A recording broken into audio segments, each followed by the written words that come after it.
commencer. Bonjour tout le monde. Bienvenue au cours de physique générale. J'ai deux petites communications à vous faire.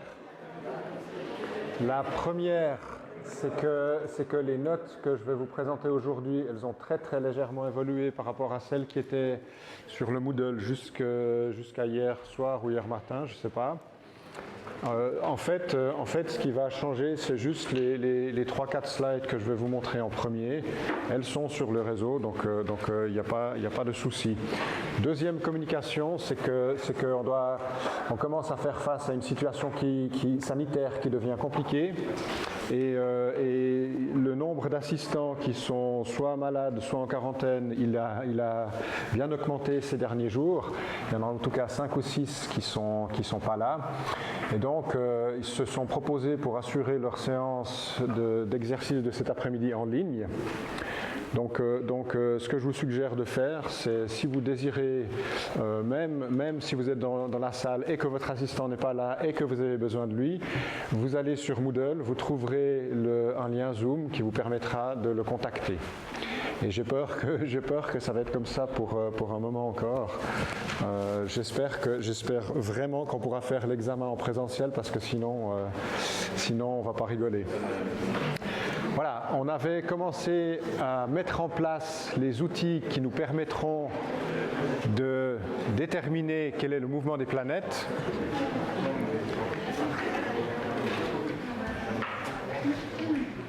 Si je peux commencer, ce serait gentil. Ouais. Merci beaucoup. Voilà, je vous disais donc qu'on avait commencé à mettre en place les outils qui vont nous permettre de déterminer le mouvement des planètes. Et donc on avait fait diverses considérations sur le moment cinétique, en particulier dans le cas où on a un mouvement central. Et puis la dernière chose que nous avions commencé à mettre en place, on avait commencé à étudier les ellipses. Alors il y a plusieurs manières de décrire les ellipses. On avait parlé de la manière habituelle, en coordonnées cartésiennes. Donc l'équation d'une ellipse elle est de la forme x carré sur a carré plus y carré sur b carré est égal à 1, où a c'est le demi-grand axe et b c'est le demi-petit axe. Et la grandeur qu'on appelle c, qui est égale à a carré moins b carré, eh bien c'est la distance entre l'origine et le foyer. Ça, ce n'est pas la manière qui nous intéresse le plus pour le cas du mouvement central. On est plus intéressé à l'équation de l'ellipse en coordonnées polaires. Pourquoi ? Parce qu'on va écrire l'équation de Newton dans le cas en utilisant ces coordonnées polaires. Et donc on avait défini qu'une ellipse, elle peut s'écrire sous la forme P sur R est égal à 1 plus E fois cosinus θ. Donc R, c'est la distance qu'il y a entre notre origine. Et vous voyez que l'origine, elle n'est pas au centre de notre ellipse. Elle est placée maintenant au foyer de l'ellipse. Donc on a une relation entre R et θ qui dépend de deux paramètres et seulement deux, qui sont la distance qu'on a entre le foyer et ce qu'on appelle la droite directrice. Cette distance, on appelle D, et on a une autre grandeur qu'on appelle E, qui est l'excentricité, qui définit en fait l'aplatissement de l'ellipse. Et ce qu'on a, c'est que la grandeur qu'on appelle P, le paramètre P de l'ellipse, il est simplement défini comme le produit entre l'excentricité et la distance qu'on a entre le foyer et la directrice. Ça, c'est notre manière d'écrire l'ellipse en coordonnées polaires. Et maintenant, pour se convaincre qu'on a bien une ellipse, il y a un exercice qui est, à mon avis, assez important à faire. C'est celui qui vous permet de passer des coordonnées polaires aux coordonnées cartésiennes. Vous voyez, si j'ai une ellipse en coordonnées polaires, décrite par des paramètres E et D, comment est-ce que je vais, en coordonnées cartésiennes, trouver les paramètres A et B, donc le demi-grand axe et le demi-petit axe? Et c'est l'exercice que je me propose de faire ici avec vous. C'est ce qui est neuf par rapport aux notes du cours. Donc ce que je me propose de faire, c'est de passer de la description en coordonnées polaires à une description en coordonnées cartésiennes. Et vous voyez que j'ai mis ici l'équation de l'ellipse en coordonnées cartésiennes, mais il y a un C qui apparaît ici. Pourquoi ? Parce que notre ellipse en coordonnées cartésiennes, elle n'est pas centrée à l'origine, elle est centrée en un point qui est distant d'une distance C par rapport à l'origine. Donc je garde l'origine au foyer pour pouvoir décrire en coordonnées polaires. Et simplement, je vais trouver une relation qui va me permettre de passer d'une description à l'autre.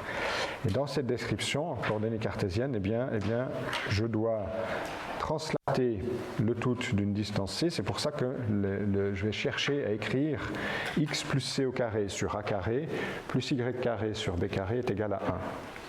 Et pour faire ça, eh bien, je vais simplement utiliser les relations qui me permettent de passer d'un système à l'autre. Donc, ce que j'ai, c'est que la distance R, c'est simplement la racine carrée de la somme des carrés des coordonnées cartésiennes, donc racine de x carré plus y carré. Et puis la coordonnée en x, c'est simplement R fois cosinus θ, c'est donc cette grandeur. Et donc ce que je vais faire, c'est utiliser ces deux relations et puis les mettre là-dedans pour avoir quelque chose qui dépend de x et y et transformer un petit peu le tout pour trouver une forme de ce type. Alors, je ne vais pas le faire au tableau, c'est relativement vite fait. Vous voyez que c'est relativement vite fait, mais on peut se tromper, évidemment. Ce que je fais, c'est donc que j'utilise les deux relations qu'il y a entre les coordonnées polaires et cylindriques, celle-ci, et je vais mettre ce R là-dedans, et puis je vais aussi utiliser le fait que R fois cosinus θ, c'est x. Donc vous voyez que si je réécris cette relation, et que je développe, je vais trouver R plus R fois E fois cosinus θ est égal à P. Donc j'aurai ici le R. R fois cosinus θ, c'est x, donc c'est ce terme, et le tout est égal à P. Donc ce que je fais maintenant, vous voyez qu'on a une racine carrée ici, une racine carrée, c'est quelque chose qui est relativement embêtant. Donc ce que je vais faire, c'est isoler cette racine carrée, et puis donc pour le faire, je vais prendre ce EX, je vais le mettre de l'autre côté. Je vais donc avoir racine de x carré plus y carré est égal à quelque chose, et j'élève le tout au carré pour faire disparaître la racine. Donc vous voyez qu'à gauche, j'ai un x carré plus y carré. Quand je prends ce terme et que je l'élève au carré, ça va me donner un p carré moins 2px plus e carré fois x carré. D'accord ? Et ce que je peux faire maintenant, c'est rassembler les termes qui sont en x carré. Vous voyez qu'on avance. Hein, et puis garder uniquement les termes en p à droite. Donc j'obtiens une équation dans laquelle vous voyez qu'on a déjà un x carré qui apparaît avec un certain facteur, on a un y carré qui apparaît, mais on est un petit peu embêté parce qu'il nous reste un terme qui va comme x. Et donc comment est-ce qu'on va faire pour traiter ce terme ? Eh bien la première chose que je fais, c'est que je divise à gauche et à droite par 1 moins e carré. Donc, je fais fois 1 sur 1 moins e carré. Pour trouver ce qui est à la ligne suivante, donc je divise partout. Et puis ce que je vais essayer de faire maintenant, c'est transformer ce terme qui se trouve à gauche en un carré parfait. Et pour le transformer en un carré parfait, vous voyez que j'ai déjà des termes en x carré, des termes en x. Eh bien, je vais simplement devoir rajouter des deux côtés le carré de ce terme. D'accord ? Donc, vous voyez, et je l'ai écrit ici en rouge, j'écris ce terme, p carré, e carré sur 1 moins e carré, le tout au carré, il faut bien faire attention. Hein. Puis évidemment, si je le rajoute à gauche, je dois aussi le rajouter à droite. C'est pour ça que je l'ai aussi mis ici. Donc vous voyez que maintenant, ce terme-là, ça devient un carré parfait. C'est donc x plus pe sur 1 moins e carré, le tout au carré. Et j'ai maintenant un terme qui va comme y carré, que je n'ai pas besoin de retoucher, divisé par 1 moins e carré. Et vous voyez que à droite, je peux aussi modifier le terme. Pourquoi? Parce que je peux mettre comme dénominateur commun 1 moins e carré, le tout au carré. Et donc, pour ce terme, je vais devoir multiplier en haut par 1 moins e carré. J'aurai donc un p carré moins p carré e carré qui va s'annuler avec ce p carré e carré, et donc il me restera finalement simplement quelque chose qui sera comme p carré sur 1 moins e carré, le tout au carré. C'est simplement de l'arithmétique. Je l'ai fait parce que je sais où je vais, donc ce n'était pas problématique. Et vous voyez maintenant que dans cette expression, j'aimerais arriver à quelque chose où j'ai un 1 à droite, et donc ce que je vais faire, c'est diviser par p carré sur 1 moins e carré. Donc en d'autres termes, je vais multiplier par 1 moins e carré le tout au carré, divisé par p carré, pour faire apparaître un 1 à droite. Vous voyez qu'on commence à voir maintenant une équation qui devient un petit peu compliquée, mais elle n'est pas si compliquée que ça, parce que vous voyez que j'ai bien ici un terme qui va comme... Il y a une petite faute là, il n'y a pas de x carré, désolé. J'ai bien un terme qui va comme x plus quelque chose au carré, divisé par une certaine grandeur, plus y carré sur quelque chose, c'est ce terme-là, est égal à 1. Et je vous rappelle que je voulais arriver à quelque chose qui était de la forme à x plus c au carré sur a carré, plus y carré sur b carré est égal à 1. Et donc vous voyez que ça devient relativement simple parce que ce terme-là, je peux l'identifier à ma grandeur c.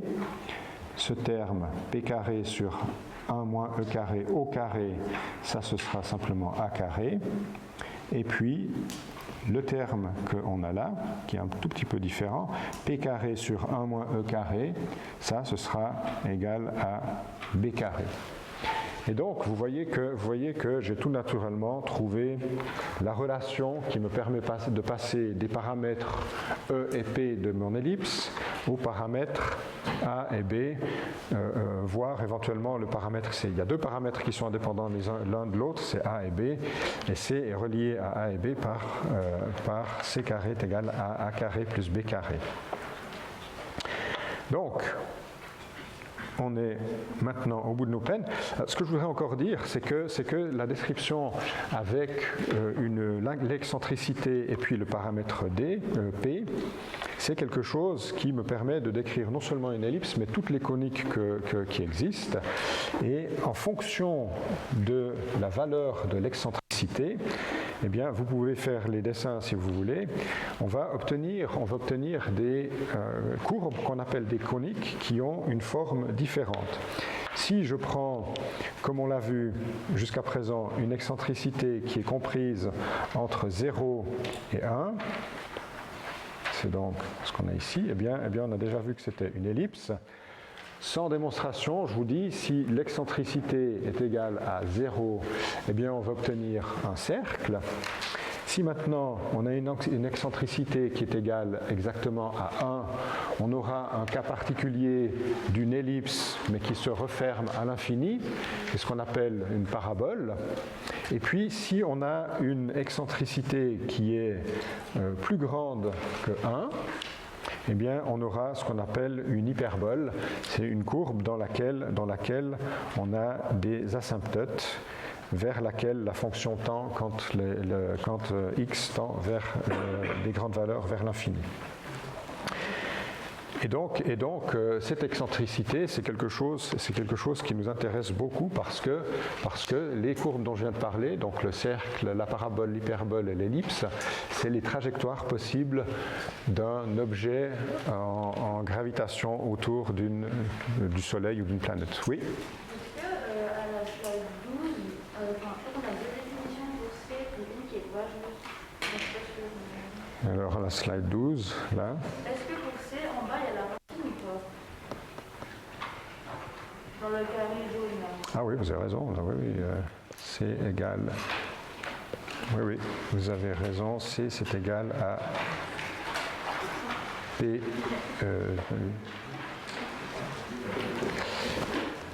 PE sur 1 moins E carré. Oui, vous avez raison. Comme ça.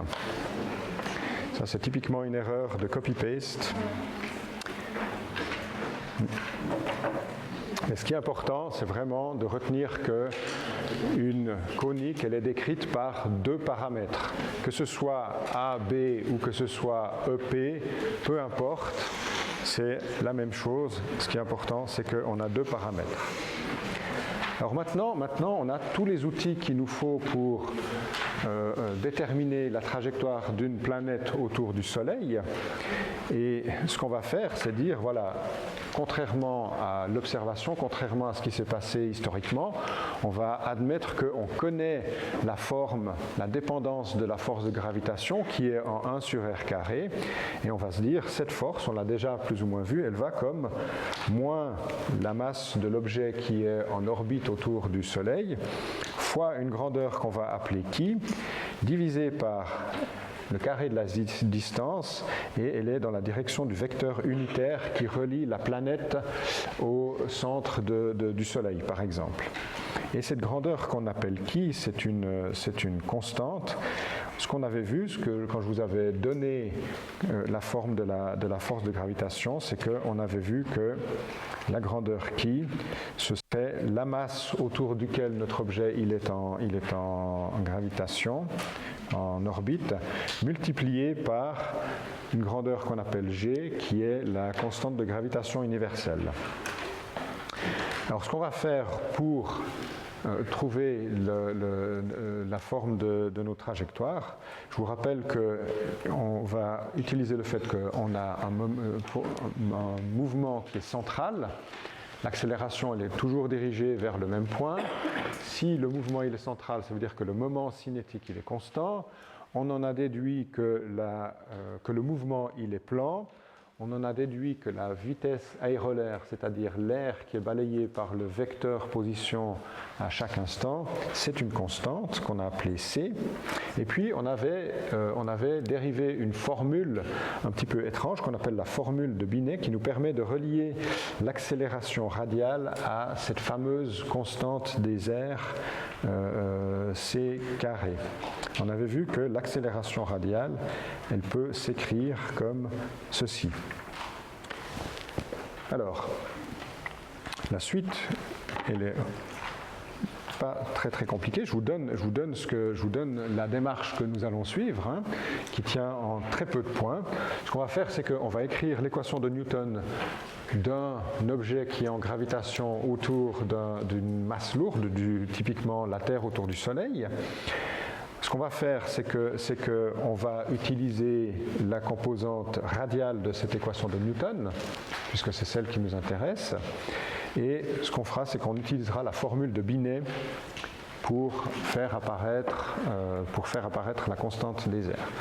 Ensuite de ça, on va regarder cette équation et on va voir qu'elle s'apparente à celle d'un oscillateur harmonique, ce qui nous permettra, sans faire aucune résolution, de trouver tout de suite la forme de la solution. Et lorsqu'on regardera cette solution, eh bien, on identifiera en coordonnées polaires qu'on a une solution qui est de la forme que vous voyez ici dessous, qui est simplement celle d'une ellipse.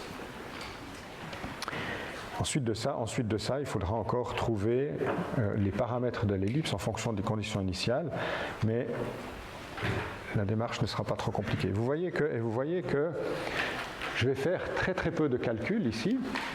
Pourquoi ? Parce que ce que je fais, c'est que je vais d'abord simplement écrire l'équation de Newton pour la masse en coordonnées polaires.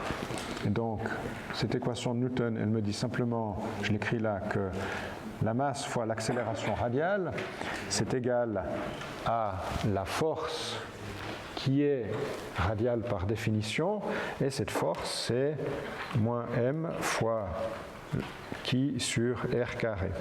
Donc tout ça, c'est la projection de l'équation de Newton sur le vecteur ER. Et à partir de ce que je viens d'écrire, eh bien, j'utilise directement deux choses.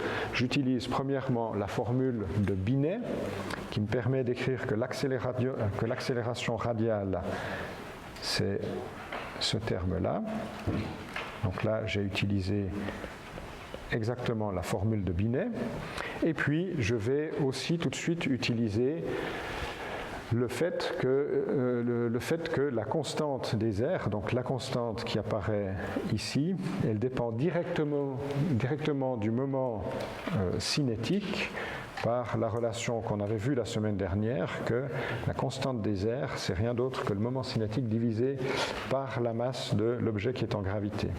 Et vous voyez que si je remplace ceci là-dedans, eh bien, je peux tout de suite diviser par LO au carré et j'obtiens une relation. On voit aussi qu'il y a les R carré et les M qui s'annulent. J'obtiens une relation qui est celle-ci.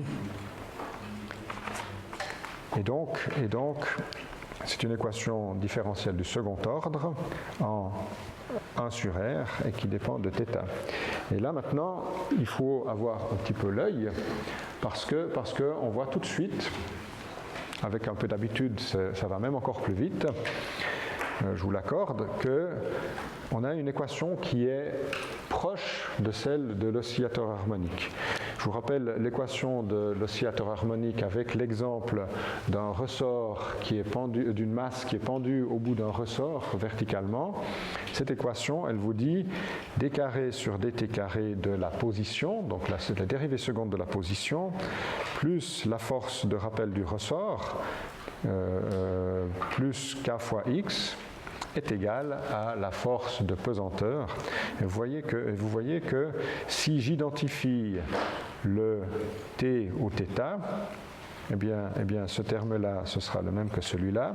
Et si j'identifie x à 1 sur r, vous voyez que ce terme-là, c'est la même chose que celui-là. Alors vous voyez que ici, on n'a pas cette constante, mais ce terme étant une constante, c'est pas grave. Et donc, on a déjà une piste pour trouver la solution. Je vais utiliser ici exactement la même manière que celle qu'on avait utilisée initialement. On va faire d'abord un changement de variable et plutôt que de trouver 1 sur R, eh bien, je vais appeler ce 1 sur R, je vais l'appeler Q en fonction de θ. Donc l'inverse du vecteur position en fonction de θ, je l'appelle Q, et donc je peux réécrire mon équation comme d carré de Q sur dθ carré est égal à moins Q, donc ce truc-là je l'ai fait passer de l'autre côté, plus m carré qui sur L au carré, et puis vous voyez que ce terme qui m'embête, eh bien, je vais simplement pouvoir m'en débarrasser en faisant un second changement de variable dans lequel je vais poser que tout ça c'est égal à une fonction que j'appelle Q majuscule de θ, ou plutôt moins Q majuscule. D'accord ? Et donc, ce que j'ai, c'est que la dérivée seconde de Q majuscule, ce sera la même chose que la dérivée de Q minuscule, puisque les deux, elles diffèrent d'une constante. Et donc, si je réécris l'équation du mouvement en fonction de la fonction Q majuscule, vous voyez que j'ai quelque chose qui a maintenant exactement la forme de l'oscillateur harmonique. Et donc, sans faire aucun calcul, je peux directement dire que la solution générale Q en fonction de θ, ce sera soit la somme de deux sinus et cosinus, donc ce serait une grandeur A1 fois cosinus de θ plus B1 fois un sinus de θ. Moi, dans le cas particulier, je préfère l'écrire comme un seul cosinus ou sinus qui serait déphasé d'une grandeur delta qui va dépendre des conditions initiales. D'accord ? Alors là, on n'a pas encore montré qu'on a une trajectoire qui est elliptique, mais pour le faire, il faut qu'on repasse maintenant à une description où on a non pas le Q majuscule, mais le R. D'accord ? Et c'est ce que je fais à la slide suivante. Voyez que maintenant, ce que je vais faire, c'est simplement faire le changement inverse et je vais simplement trouver que 1 sur R est égal. Donc ça, c'est le Q minuscule. J'ai rajouté cette constante aussi. Et donc je trouve que 1 sur R est égal à cette constante plus ce terme qui dépend de cosinus θ et de ce déphasage delta. Ce déphasage delta, je pose en toute généralité qu'il est égal à 0 parce qu'en fait ça dépend de la manière dont je place le 0 de l'angle θ. Je peux le placer où je veux et donc je vais le choisir de telle sorte que delta est égal à 0. Et vous voyez maintenant qu'en réarrangeant cette équation, alors ce que je fais, c'est simplement que ce terme, je le fais passer de l'autre côté en multipliant par L0 carré sur M carré qui, et puis je vais obtenir, donc j'aurai ici un 1, qui est le 1 de notre équation de l'ellipse. Et vous voyez que je dois aussi diviser donc ce terme, et j'obtiens que L0 carré sur M carré qui, divisé par R de θ, est égal à 1 plus cette constante fois cosinus θ. Et ce qu'on peut faire maintenant, c'est qu'on compare cette équation à celle de l'ellipse. Vous voyez que je l'ai mise ici. Et vous voyez que on peut simplement identifier ce terme-là, L au carré sur M carré qui a notre paramètre P, et ce dL au carré sur M carré qui a l'excentricité de notre ellipse. Et donc avec ça, j'ai montré que la trajectoire de la planète autour du Soleil, c'est une ellipse dont l'excentricité, elle vaut ceci, et le paramètre P, il vaut ce L au carré sur M carré fois qui. Alors, vous voyez que comme je vous l'ai dit précédemment, je vous ai dit qu'une ellipse, c'est une conique pour laquelle l'excentricité elle est comprise entre 0 et 1. Vous voyez que ce terme-là, E, il doit être entre 0 et 1, ce qui est valable pour des grandeurs D qui sont comprises entre 0 et puis M carré qui sur L au carré. Si ce n'est pas vrai, eh bien ça veut dire que l'excentricité de ma conique sera elle ne sera pas comprise entre 0 et 1, et qu'on aura un mouvement qui ne sera pas une ellipse, mais qui sera peut-être une parabole ou une hyperbole. Ce sera toujours valable. Alors, voyez que dans les formules que j'ai démontrées, il y a une grandeur, cette grandeur D qui apparaît, qui dépend des conditions initiales. Cette grandeur D, je ne la connais pas a priori, et ce n'est pas celle qui m'intéresse. Moi, j'aimerais vraiment trouver la relation entre quelque chose qui va me permettre de trouver les paramètres de mon ellipse. D'accord ? J'aimerais quelque chose qui ne dépend pas d'une condition initiale qui a priori peut être n'importe quoi. Et ce qu'on va faire, c'est qu'on va faire un exercice qui est très simple, parce que dans le mouvement central, on a vu qu'on a une grandeur qui est constante au cours du temps, qui est le moment cinétique. Le moment cinétique, il est conservé parce que la force, elle est centrale. Mais la chose que nous n'avons pas encore utilisée jusqu'à présent, c'est le fait que cette force centrale, la force de gravitation, elle est conservative. Elle dérive d'un potentiel. D'accord ? Ce potentiel, on l'avait vu, je ne me rappelle plus exactement sa forme, il va je ne me rappelle plus, en 1 sur R. Et si la force d'interaction entre le Soleil et la planète est conservative, ça veut dire que l'énergie mécanique, donc la somme de l'énergie potentielle et de l'énergie cinétique, elle est conservée.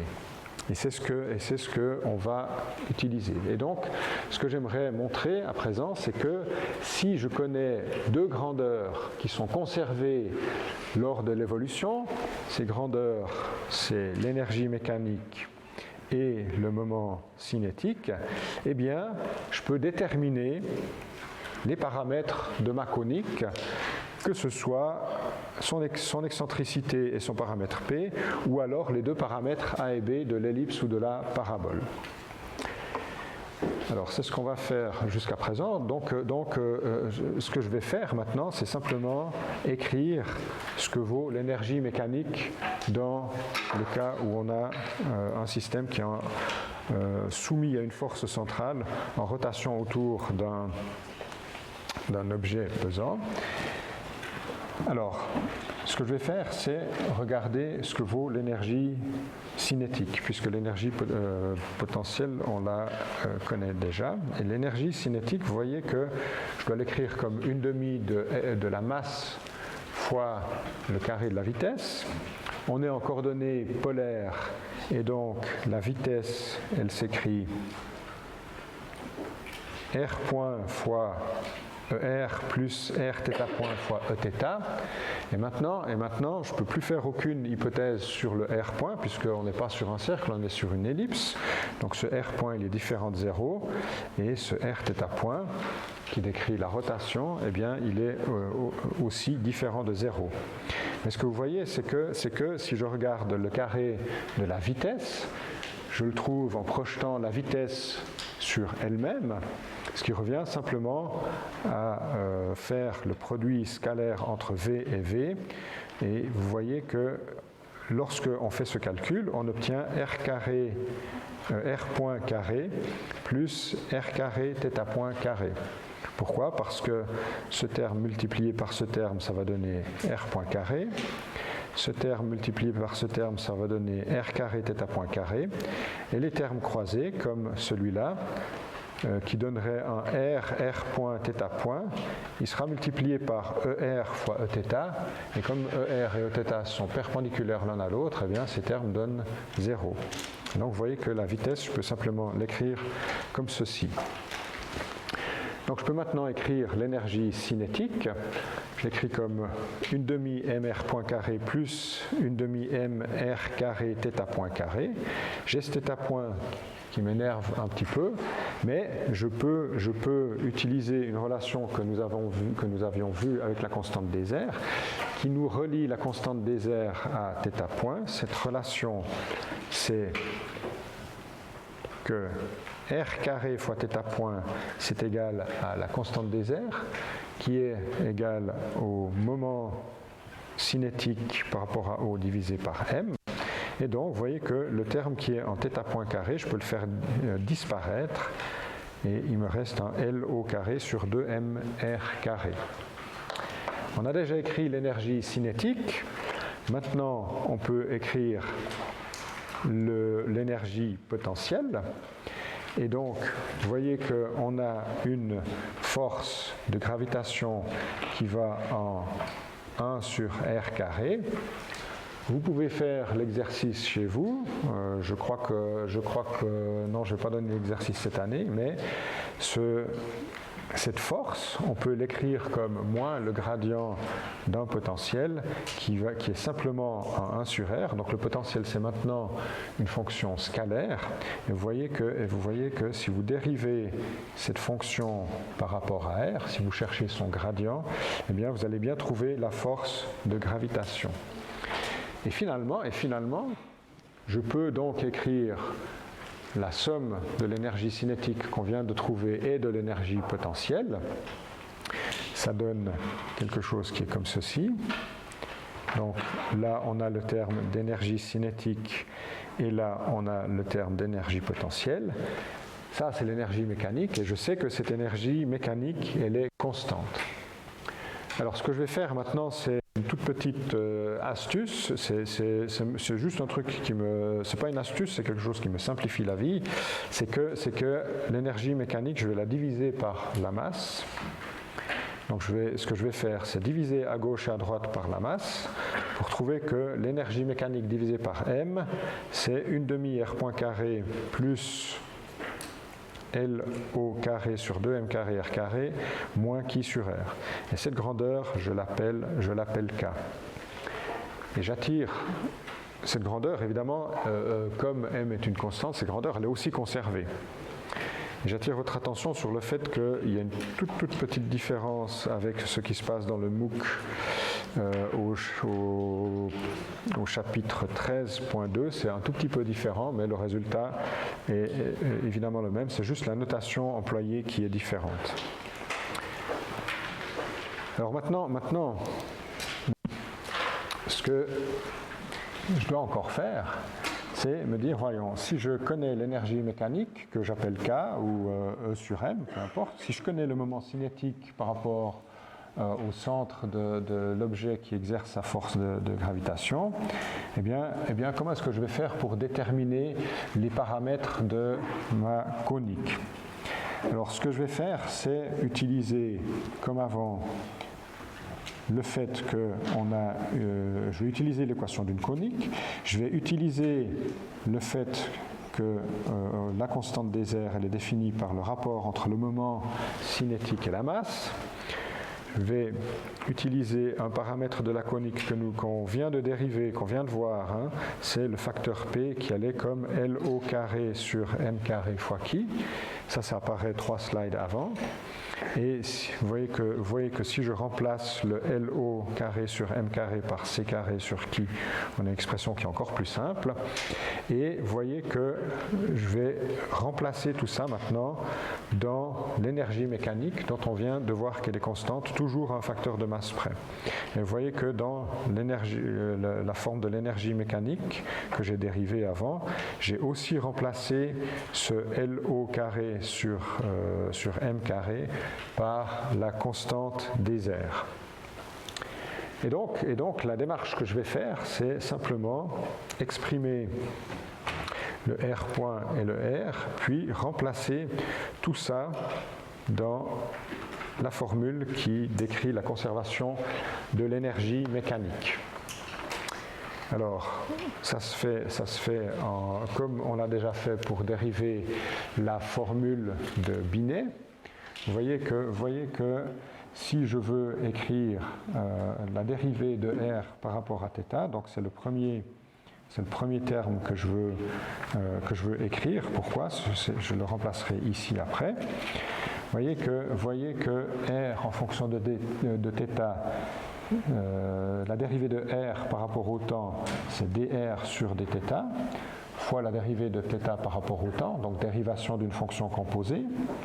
Et vous voyez que ce terme, je peux l'écrire comme dr sur dθ fois, ça c'est θ point.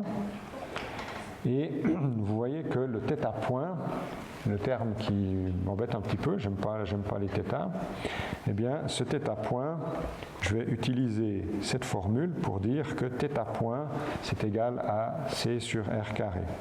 θ point c'est égal à C sur R carré. Donc finalement, je remplace ce θ point pour trouver que r point de θ, c'est égal à c sur r carré fois dr sur dθ. Et vous voyez que ce terme-là, je peux le réécrire comme la dérivée par rapport à θ de 1 sur r. Okay. Et maintenant, si j'utilise, donc j'ai d sur dθ de 1 sur r, et ce d sur dθ de 1 sur r, vous voyez que je peux prendre la formule de mon ellipse, prendre la dérivée à gauche et à droite, donc faire un d sur dθ, et vous voyez que ça va me donner à droite un 1 sur p plus moins e fois sinus θ. Et donc j'obtiens déjà le premier terme qui dit que r point de θ, c'est cette grandeur. Alors ça c'est intéressant parce que j'ai supprimé les grandeurs qui sont en r point. Et maintenant, si je prends le carré, puisque c'est r point carré qui m'intéresse, vous voyez que j'ai une grandeur qui va uniquement comme θ. Je prends donc le carré de ce terme, c'est c carré e carré sur p carré fois sinus carré θ. Je fais maintenant la même chose avec la grandeur 1 sur r et la grandeur 1 sur r carré. Mais ces grandeurs, je peux les exprimer très facilement à partir de cette formule. Et donc, je vais trouver aussi maintenant quelque chose qui dépendra que de dθ. Vous voyez que ce 1 sur r, à partir de la formule qui donne l'équation de l'ellipse, je peux l'écrire comme ceci. Le 1 sur r carré, j'ai qu'à prendre le carré de ce que je viens de voir. Et donc j'aurai que 1 sur r carré, c'est 1 sur p carré fois le carré de cette parenthèse. Et ce que je fais maintenant, c'est que j'insère ce r point carré, ce 1 sur r et ce 1 sur r carré dans la formule qui décrit la conservation de l'énergie mécanique. Donc je mets ces trois termes. Là, vous reconnaissez, on a le r point carré. Ici, on a le terme qui est en 1 sur r carré. Et ici, on a le terme qui est en 1 sur r. Et en regroupant tous ces termes, eh bien, je retrouve tout simplement, comme par miracle, que les angles θ disparaissent, puisqu'on a une identité qui est que e carré sinus carré θ plus e carré cosinus θ plus 1 moins 2. Donc tout ça, ça donne e carré moins 1. Et je trouve une relation maintenant entre l'énergie mécanique, un facteur de masse près, et puis les paramètres un paramètre de la conique. Et donc avec ça, j'ai terminé. Donc je vais simplement réécrire cette équation là. Je la réécris là.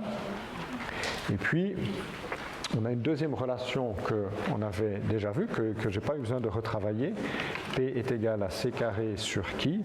C'était celle que nous avions déjà dérivée pour trouver la conique. Et vous voyez maintenant que je me trouve avec un système où j'ai deux équations qui relient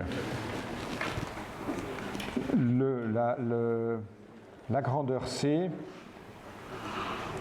et la grandeur K aux paramètres E et P de mon ellipse. Ça, c'est l'énergie mécanique. La grandeur C, elle dépend du moment cinétique. Et donc, je peux réécrire même encore directement, je peux remplacer le C par LO sur M. C'est ce que je fais lorsque je passe ici. Et vous voyez que lorsque je réécris le système, eh bien, si je connais les deux grandeurs, les deux constantes du mouvement, qui sont le moment cinétique et l'énergie mécanique, eh bien, je peux déterminer les deux paramètres de mon ellipse. En utilisant la relation qui est entre les paramètres EP de l'ellipse et les grandeurs A et B, je peux directement en tirer les paramètres A et B de ma conique. Et on va continuer à parler un petit peu de ça cet après-midi pour que j'illustre la simplicité de ce qu'on vient de faire.